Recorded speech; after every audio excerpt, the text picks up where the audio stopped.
ನನ್ನ ಹೆಸರು ಎಸ್.ಜಿ. ನಾಗಾರ್ಜುನ್ ಅಂತ. ನನ್ನ ಹೆಸರು ತಾರಾನಾಥ್ ಅಂತ ಹೇಳ್ಬಿಟ್ಟು. ನನ್ನ ಹೆಸರು ಶ್ರೀನಿವಾಸ್ ಅಂತ. ಗೀತಾ ಅಂತ. ನನ್ನ ಹೆಸರು ಕುಸುಮ ಅಂತ. ನಾಣಿ ಸರ್ ಹತ್ರ ನಾನು ಫಸ್ಟ್ ಮೀಟ್ ಮಾಡಿದ್ದು ನನ್ನ ಸೊಸೆಯನ್ನ ಮಗನ್ನೆಲ್ಲ ಕರ್ಕೊಂಡು ಹೋಗಿದ್ದೆ. ಅವಾಗ ಸೊಸೆ ತುಂಬಾ ಚೆನ್ನಾಗಿ ಅವ್ರಿಗೆ ಶೋಲ್ಡರ್ ಪೇನ್ ಇತ್ತು, ಎತ್ತಕ್ ಆಗ್ತಿರ್ಲಿಲ್ಲ. ಇಮಿಡಿಯೇಟ್ ಅವರು ರಿಲೀಫ್ ಮಾಡಿದ್ರು. ಯಾವ್ದ್ರಿಂದ ಅಂದ್ರೆ ಮರ್ಮಾದಿಂದ. ಅದಕ್ ಮುಂಚೆ ನಂಗೆ ನಾಣಿ ಸರ್ ಫೋನಲ್ಲಿ ಮಾತಾಡಿ ಗೊತ್ತು ಅಂತ ಮುಖತಃ ನಾನು ನೋಡಿರ್ಲಿಲ್ಲ, ಅವ್ರನ್ನ ಫೋನಲ್ಲೇ ಮಾತಾಡ್ಕೊಂಡಿದ್ವಿ. ಆವ ದಿನ ನೋಡಿದವ್ರು, ಯಾರು ನೋಡಿದ್ರೆ ಇಷ್ಟು ಸಿಂಪಲ್ ಮನುಷ್ಯ, ಇವ್ರೇನ್ ಹಿಂಗೆಲ್ಲ ಹುಷಾರ್ ಮಾಡ್ತಾರ ಅಂತ ಅನ್ಕೊಂಡೇ ಹೋದೆ. ಅವಾಗ ಮಿರಾಕ್ಯುಲರ್ ಆಗಿ ಅವಳಿಗೆ ಹುಷಾರಾಯ್ತು ಸೊಸೆಗೆ. ತುಂಬಾ ಖುಷಿ ಆಯ್ತು. ನನ್ಗೂ ಕಲಿಸ್ಕೊಡ್ತೀರಾ ಸರ್ ಅಂತ. ವೈನಾಡ್ ಬನ್ನಿ, ನಾವೊಂದು ಕ್ಯಾಂಪ್ ಮಾಡ್ತೀವಿ ಅಂತ ಹೇಳಿದ್ರು. 2 ದಿನ ಪ್ರಾಕ್ಟಿಕಲ್ ಇದೆ, ಕಲಿಸ್ತೀನಿ ಬನ್ನಿ ಮೇಡಮ್ ಅಂದ್ರು.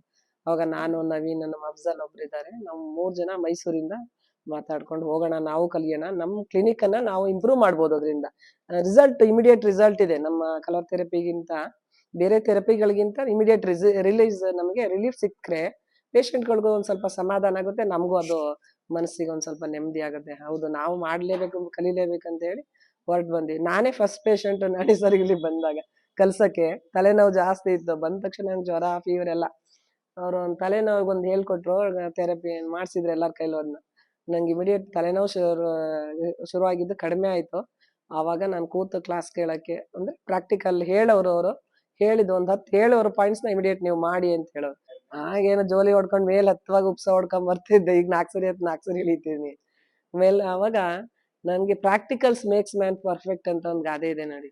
ಅದು ಯಾವಾಗ್ಲೂ ನಾಣಿ ಸರ್ ಹೇಳೋದೇ ಕರೆಕ್ಟ್. ನಾವು ಬರೆಯಕ್ ಹೋಗ್ತೀವಿ ಮೊದ್ಲು, ಅದು ಇಲ್ಲಿ ಪ್ರಿಂಟ್ ಆಗ್ಬೇಕು. ಅದು ಪ್ರಿಂಟ್ ಆಗ್ಬೇಕಂದ್ರೆ ನಾವು ಪ್ರಾಕ್ಟೀಸೇ ಮಾಡ್ಬೇಕು. ನಮ್ಗೆ ಯಾರು ಪ್ರಾಕ್ಟೀಸ್ ಸಿಗ್ತಾರೆ? ಪೇಷಂಟ್ಗಳು ಸಿಗ್ತಾರೆ, ಮನೇಲಿ ಒಂದಷ್ಟು ಜನ ಸಿಗ್ತಾರೆ. ಹಂಗಾಗಿ ಸಯಾಟಿಕಾ ಕಲ್ತ್ವಿ, ಡಯಾಬಿಟಿಕ್ ನಂಗೆ ಮೇನ್ ಬೇಕಿದ್ದದು.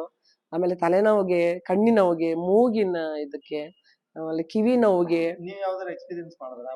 ನನ್ಗೆ ಸಯಾಟಿಕಾಗಿ ಈಗಲೇ ಮಾಡ್ಕೊಟ್ರು. ಸಯಾಟಿಕಾಗೆ, ಬೆನ್ನು ನೋವಿಗೆ ನನ್ಗೂ ಇಮಿಡಿಯೇಟ್ ಕಡಿಮೆ ಆಯ್ತು. ಆಮೇಲೆ ನೀ ಪೇಯ್ನು, ಆಮೇಲೆ ಯಾವುದೇ ಅನ್ಕಾನ್ಶಿಯಸ್ ಆದಾಗ ಇಮಿಡಿಯೇಟ್ ಅವನನ್ನ ಹೇಗೆ ಕೂರಿಸ್ಕೊಳ್ಳೋದು ಅನ್ನೋದು ಅದ್ಭುತವಾದ ವಿದ್ಯೆ. 10-12 ಪಾಯಿಂಟ್ಗಳನ್ನ ಪ್ರೆಸರೈಸ್ ಮಾಡಿ ಅದನ್ನ ಮಸಾಜ್ ಮಾಡೋದ್ರ ಮೂಲಕ ಅವ್ನ ಹೆಂಗ್ ಎದ್ದು ಕೂರಿಸ್ಬೋದು. ಇಮಿಡಿಯೇಟ್ ನಮ್ಮ ಮನೆಗಳಲ್ಲೋ ಪಕ್ಕದ ಮನೆಯಲ್ಲೋ ಆಯ್ತು, ರೋಡಲ್ಲೆಲ್ಲ ಬಸ್ಸಲ್ಲೆಲ್ಲ ಬೇಡ, ನಮ್ಮ ಮನೆಗಳಲ್ಲೇ ನಾವು ಹೀಲ್ ಮಾಡ್ಕೋಬೋದಾ, ಅದೊಂದು ಖುಷಿ ಕೊಡ್ತು. ಮತ್ತು ಒಂದು ಅದ್ಭುತವಾದ ಲೋಕ. ನಮ್ಮ ಒಂದು ಸಂಸ್ಕೃತಿಯಲ್ಲಿ ಇಷ್ಟೊಂದಿದೆ. ಈ ಏಜಲ್ಲೂ ಕಲಿಯಕ್ಕೆ ನನ್ಗೆ ಹುಮ್ಮಸ್ಸಿದೆ. ಅದನ್ನ ಖಂಡಿತ ನಾವು ಇಂಪ್ಲಿಮೆಂಟ್ ಮಾಡಿ ನಮ್ಮ ಪೇಷಂಟ್ಗಳಿಗೆ ಒಳ್ಳೆ ರಿಸಲ್ಟ್ ಕೊಡ್ತೀವಿ ಅಂತ ಪ್ರಾಮಿಸ್ ಮಾಡ್ತಾ ಇದ್ದೀನಿ. Thank you so much.